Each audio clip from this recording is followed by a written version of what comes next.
Esta historia me la mandó un hombre de Michoacán. Me pidió que la contara sin revelar su nombre. Dice que cada 2 de noviembre en su pueblo sucede algo que no tiene explicación, un suceso que pocos sobreviven para contarlo, una tradición que comenzó como homenaje a los muertos y terminó convirtiéndose en una advertencia para los vivos. La procesión de las almas, testimonio desde Michoacán. Era el 2 de noviembre. El aire olía a cempasúchil, a copal y a pan de muerto recién horneado. Las calles del pequeño pueblo de Santa Inés del Río, Michoacán, estaban iluminadas por velas y faroles de papel. Las familias vestían de luto y adornaban las tumbas con flores naranjas que parecían fuego sobre la tierra húmeda. Pero entre todas esas luces, Efraín, un hombre de 38 años, era de los pocos que no creía en nada de eso. Los muertos no regresan, decía siempre. Lo que vuelve es el miedo de los vivos. Su madre le insistía cada año que colocara su ofrenda para su padre, que había muerto en un accidente de carretera, pero Efraín se negaba. ¿Para qué gastar en flores si ya está bajo tierra?, respondía con frialdad. Aquella noche, mientras todo el pueblo se reunía en el panteón, él decidió quedarse en casa, solo, escuchando música. Sin embargo, la curiosidad pudo más. Pasada la medianoche, tomó su linterna y caminó hacia el cementerio, solo para ver qué tanto hacían los locos del pueblo. La niebla era tan espesa que apenas podía verse el camino. El silencio era absoluto, salvo por el crujido de las hojas secas bajo sus botas. Al llegar al panteón, notó que las velas de algunas tumbas seguían encendidas, pero no había nadie alrededor, solo figuras borrosas entre las cruces, moviéndose despacio. Pensó que eran los familiares despidiéndose, hasta que una de ellas se detuvo frente a él. Era una mujer vestida de blanco, con el rostro cubierto por un velo. Sostenía una vela encendida que no temblaba con el viento. Efraín intentó hablarle, pero la voz se le atoró en la garganta. Ella levantó la vela y la colocó frente a una tumba vieja, donde el nombre se había borrado casi por completo. Luego giró hacia él y susurró: «Devuélvenos la luz». Efraín dio un paso atrás, confundido. «¿Qué dijo?», pensó. «¿De qué luz habla?». Pero cuando la mujer desapareció entre la niebla, notó que la vela seguía ardiendo sola. Al llegar a casa, trató de olvidar lo ocurrido. Se sirvió un trago de mezcal y encendió la radio, pero el aparato comenzó a hacer interferencia. De pronto, una voz surgió entre el ruido blanco, suave y lejana: «Devuélvenos la luz». El vaso se le resbaló de la mano. El líquido se derramó por la mesa, y la llama de una vela que tenía encendida se apagó sola. El ambiente se volvió helado. Trató de convencerse de que era su imaginación, pero cuando fue a dormir, el sonido de pasos arrastrándose resonó en el pasillo, lento, pesado, como si alguien caminara descalzo sobre la madera. Se levantó y abrió la puerta de su cuarto. El pasillo estaba vacío, pero al fondo, sobre la pared, se proyectaba una sombra que no era la suya, alta, encorvada, sosteniendo algo en las manos. De un instante a otro, la bombilla parpadeó y la sombra desapareció. Solo quedó el olor a copal impregnado en el aire. A la mañana siguiente, su madre lo visitó. Apenas lo vio, se alarmó. «Hijo, pareces enfermo, estás pálido». «No dormí bien», respondió él. Ella lo miró fijamente. «Hueles a panteón, a flor marchita».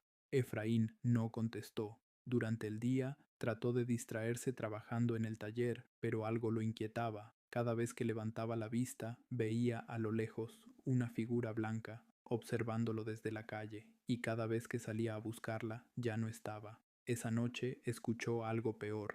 Afuera de su ventana, una multitud murmuraba cantos, pasos, como si una procesión pasara frente a su casa. Miró por la rendija y vio lo imposible.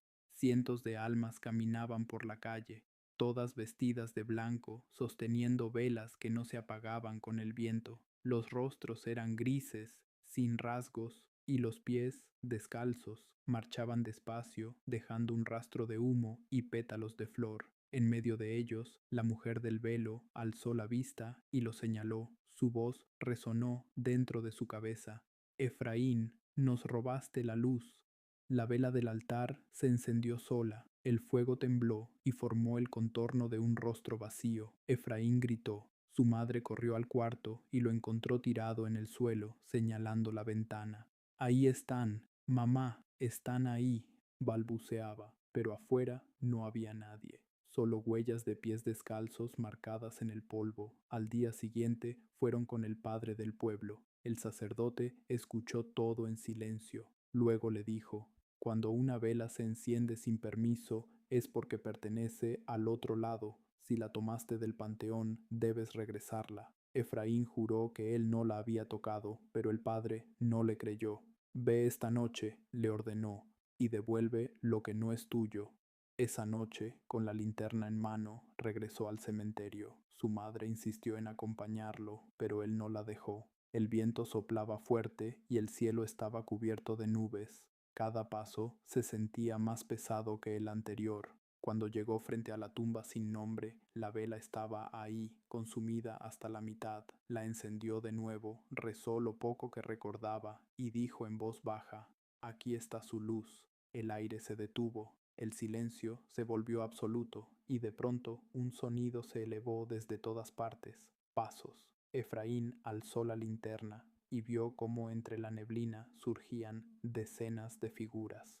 Todas caminaban hacia él, despacio, con las velas encendidas. Sus rostros eran los mismos que había visto desde su ventana. La mujer del velo encabezaba la procesión. Ella se detuvo frente a él y habló con una voz que no parecía humana. Devuélvenos la luz y llévate nuestro silencio. Efraín colocó la vela sobre la tumba y dio un paso atrás.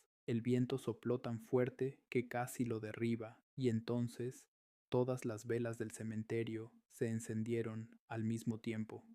La luz iluminó los rostros de los muertos, que lo miraban con calma. Luego, uno por uno, comenzaron a desvanecerse. Cuando Efraín despertó, estaba en el suelo. Al amanecer, la vela aún ardía débilmente sobre la tumba. Regresó a casa sin mirar atrás. Desde ese día cambió por completo. Nunca volvió a negar el Día de Muertos. Cada 2 de noviembre coloca una ofrenda enorme en su patio llena de flores, pan y veladoras, pero siempre hay una vela que no toca a nadie. Cuando le preguntan para quién es, Efraín responde, esa no es para mi padre, ni para ningún muerto conocido, es para los que me enseñaron que hay promesas que ni la muerte olvida. A veces, cuando la noche cae, el viento mueve las flores del altar y la vela se enciende sola. Efraín sonríe, baja la cabeza y dice en voz baja, aquí está su luz, no la olvidaré. Y los perros del pueblo, como si lo confirmaran, comienzan a aullar mirando hacia el panteón, porque en Santa Inés del Río, cada 2 de noviembre, hay quienes aseguran ver una procesión de almas caminando hacia el río, buscando a quien todavía les debe su luz. Fin del testimonio real.